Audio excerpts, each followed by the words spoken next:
लगातार उस खबर पर नजर बनी हुई है जो मीटिंग लगातार जारी है। दरअसल सीआरपीएफ के जवान ने खुदकुशी की थी। इस मामले के साथ जुड़ी हुई एक बड़ी खबर जो है, जोधपुर में सीआरपीएफ के जवान नरेश जाट की खुदकुशी मामले के साथ जुड़ी खबर के सांसद हनुमान बेनीवाल की तमाम कोशिशें हुई। उसके बाद सीआरपीएफ के एडीजी रश्मि शुक्ला के साथ सर्किट हाउस में मीटिंग हुई। कुछ मांगों पर सहमति बनती हुई नजर आई है, कुछ मांगे मान ली गई हैं, ऐसी खबर सामने आई है।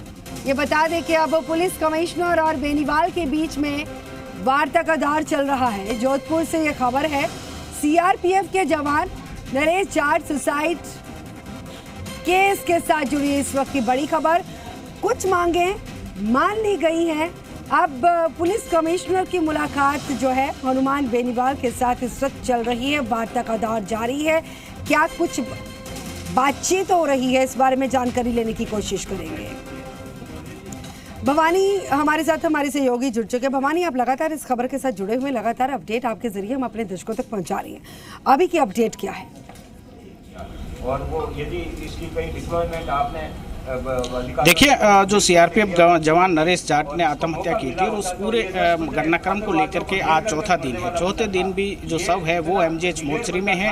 हालांकि सीआरपीएफ के एडीजी है रश्मि शुक्ला, वो जोधपुर पहुंची है और जो आईजी है सीआरपीएफ के वो भी मौजूद है। पुलिस कमिश्नर और डीसीपी सहित तमाम जो पुलिस के अधिकारी है वो सर्किट हाउस में मौजूद है। नागौर सांसद हनुमान बेनीवाल के साथ इस रूम में जो है वार्ता चल रही है और जो अधिकतर मांगे हैं, चाहे परिवार को पेंशन देने की बात हो, चाहे नरेश जाट के बेटी की शिक्षा की बात हो, या फिर आर्थिक सहायता जो कि त्वरित आर्थिक सहायता की मांग की गई थी, उस पर लगभग सहमति बन चुकी है। मुख्यतः जो मांगे हैं, एक से दो मांगे हैं जिसमें जो जिन अधिकारियों पर नरेश जाट ने आरोप लगाए थे, चाहे सीआरपीएफ के आईजी हो, डीआईजी हो या फिर कमांडेंट स्तर के अधिकारी हो, उनके गिरफ्तारी की मांग पर अभी तक सहमति नहीं बनाई है। साथ ही इस पूरे मामले की जुडिशियल जांच करवाने की मांग है, उस पर फिलहाल सहमति नहीं बनी है, उस पर वार्ता चल रही है। मेरे साथ में नरेश जाट के पिता है जो कि पिछले 4 दिन से अपने बेटे के शव के साथ एमजीएच मोर्चरी में बैठे हैं। उस पिता पर क्या गुजर रही होगी, शायद वो अधिकारियों ने उसे नहीं लिया। जिस तरह से 18 से 20 घंटे तक समझाइश चलती है, ये पिता खुद मौके पे थे, इनकी आंखों के सामने इनका बेटा खुद को गोली मार करके आत्महत्या करता है। किस तरह की घटना थी आपके आंखों के सामने? बात का मेरे को दुख है। मैंने तो मुझे बुलाया गया और 18 घंटे में सीआरपीएफ के कैंप के अंदर था। डिप्टी रैंक के, सीआई रैंक के और थानेदार वगैरह, इनकी तो कोई कमी नहीं थी और सैनिक खूब थे, सीआरपीएफ के खूब थे। लेकिन मेरे को 18 घंटा इन लोगों ने रोके रखा और 11 तारीख को 6 बजे से 11 बजे तक बेटा मेरे फ़ोन पे संपर्क में था, मिलना चाहता था। इन लोगों ने मिलन नहीं दिया मुझे। इस बात खेराम जी, आपसे जानना चाहूंगा, क्या लगता है आपको आपके बेटे के हत्यारे ये लोग हैं? 18 घंटे तक नामजद आरोपी है, इनको गिरफ्तार क्यों नहीं करती पुलिस? हमें तो 1 मिनट में ले जाती यहाँ से, इनको क्यों नहीं ले जाती? साहब इतना क्या दबाव है इनके ऊपर? खुद इतने प्रूफ छोड़ के गया है। लास्ट सब ऑडियो है, प्रूफ है, सब चीजें हैं, फिर भी क्या तकलीफ आ रही है? 4 दिन से हम बैठे हैं। खेराम जी, आप चाहते हो कि आपको न्याय तभी मिलेगा जब आपके बेटे के हत्यारे जिन पर आप आरोप लगा रहे हो उनकी गिरफ्तारी होगी? उनकी गिरफ्तारी हो, उनको सस्पेंड किया जाए और immediate some action has to be taken, otherwise कोई पॉजिटिव संदेश नहीं जाएगा। ये घटनाएं होती रहेगी। This is 3rd incident in this same station. एक वो वाइफ ऑफ विकास कुमार 4 दिन से हमारे पास बैठी हुई है, उसके साथ क्या गति की है इन्होंने? उस लेडीज से जाके पूछो आप, क्या दुर्गति की है। He was highly qualified sub inspector rank. आप सोच सकते हो इतना हाईली क्वालिफाइड आदमी कोई गलती करेगा? किसको मरना कौन चाहता है? कोई मरना चाहता है? किसी को मरना कोई चाहता है? और जो मरने से पहले जो वीडियो सुसाइड लिखता है उसमें कोई आदमी झूठ बोल सकता है? अगर नरेश जाट के मामले में बात करें तो क्या 18 घंटे तक इतने आईपीएस अधिकारी वहां मौजूद थे, एक व्यक्ति की जान नहीं बचा? अब दोनों प्रशासन थे, सीआरपीएफ एज गुड एज अपना राजस्थान पुलिस प्रशासन।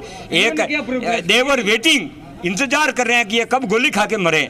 हैं। और उसके बाद में हम इसको लेके आनन फानन में गांधी हॉस्पिटल लेके गए। इनको पूछो, ये पिताजी पास में थे, ये किसको पूछ के पीएम करवाया? कोई नहीं पूछा। खैराम जी आपसे जानना होगा, क्या ये पुलिस और जो सीआरपीएफ के अधिकारी थे उनका फेलियर था कि आपके बेटे को 18 घंटे के बाद भी समझाइश करके उसे बाहर नहीं निकाल पाए? जिस तरह से आपने बताया कि वो आपसे बात करना चाहता था लेकिन अधिकारियों ने बात नहीं कर। बिल्कुल रिकॉर्डिंग थी, वो बहुत बड़ा षड्यंत्र रहा। ये पिताजी को और किसी परिजनों को पता चलने से पहले जल्दी से जल्दी इसको डेड बॉडी को राजूला ले जाएं। जब हम थोड़ा लेट पहुंचे कि भाई पिताजी है उधर, पिताजी से समझ जाएगा लड़का। जब ये सब चीजें हो गई, आनंद फानन में गांधी हॉस्पिटल आए, ये किसको पूछ के पीएम करवाया? ये थे ना इधर, बाकी लोग बाद में पहुंचे। और उसके बाद बहुत परेशान। हाँ, उसके बाद में देखिए, जो तमाम आरोप थे, ये नरेश जाट के पिता है, उनकी पीड़ा को समझा जा सकता है कि 18 घंटे तक जब प्रशासन लगातार उससे समझाइश करता रहा, नरेश जाट ने जो है पिता से बात करनी चाहिए, लेकिन पिता का आरोप है कि अधिकारियों ने उनसे बात नहीं कराई। इसके बाद में जिस तरह से उसने आत्महत्या की थी और आत्महत्या करने के बाद में जिस तरह से पोस्टमार्टम जो सीआरपीएफ के अधिकारी है, पुलिस के अधिकारियों की मौजूदगी में होता है, लेकिन पिता को इस पर सहमति नहीं ली जाती है। तो ऐसे में भी ये आरोप अधिकारियों पर लग रहा है। अब देखने वाली बात है कि जो वार्ता का दौर है वो एक बार पूरा हो चुका है और किन बातों पर सहमति बनी है, किन मांगों पर सहमति बनी है, अगर सहमति बनी है या नहीं बनी है, उस पर थोड़ी देर में जो है अधिकारियों से खुलासा करेंगे। पिताजी का उसके बाद ही साफ होगा कि पिछले 4 दिन भवानी पिता का गुस्सा भी हमने देखा और सुनाया भी कि कैसे उन्होंने बताया कि मामले को रफा दफा करने की कोशिश की गई, मामले को दबाने की कोशिश की गई और जिन ऑफिसर्स के नाम सुसाइड नोट में शामिल हैं उनके खिलाफ कार्रवाई क्यों नहीं की गई है, उनको गिरफ्तार क्यों नहीं किया जा रहा, उनके खिलाफ सख्त कार्रवाई अमल में लाकर उनको सस्पेंड क्यों नहीं किया गया? क्या लगता है कि भवानी अब एक मीटिंग से काम पूरा नहीं होगा, एक मुलाकात और जरूरी होगी? कितनी मांगों की सहमति है और किस पे बात अटक सकती है? बिल्कुल, आपको जिस तरह से बता दूं कि ये एडीजी आज पहुंची थी और एडीजी के पहुंचने के बाद में जो सीआरपीएफ के जो अधिकारी है वो भी सर्किट हाउस पहुंचे हैं। पुलिस कमिश्नर से लेकर डीसीपी और तमाम जो अधिकारी है वो सर्किट हाउस में मौजूद है। नागौर सांसद हनुमान बेनीवाल लगातार 2 दिनों से जोधपुर में बैठे हैं सर्किट हाउस में। उनके रूम में ही पहले वार्ता का जो है वो दौर पूरा हुआ है। हालांकि अभी आधिकारिक रूप से किसी तरह की पुष्टि नहीं की गई है कि किन मांगों पर सहमति बनी है नहीं बनी है। हालांकि जो सूत्रों से जानकारी मिल रही है कि जो प्रमुख मांगे हैं उस पर फिलहाल सहमति नहीं बनी है। अगर पेंशन की बात करें, त्वरित जो आर्थिक सहायता है परिवार की वो उस पर सहमति बनी है, पेंशन पर सहमति बनी है और इसके साथ ही जो बच्ची के शिक्षा की बात करें जो परिजनों ने मांग रखी थी उस पर सहमति बनी थी। बिल्कुल, आप लगातार इस खबर के साथ जुड़े हुए हैं, आप लगातार भवानी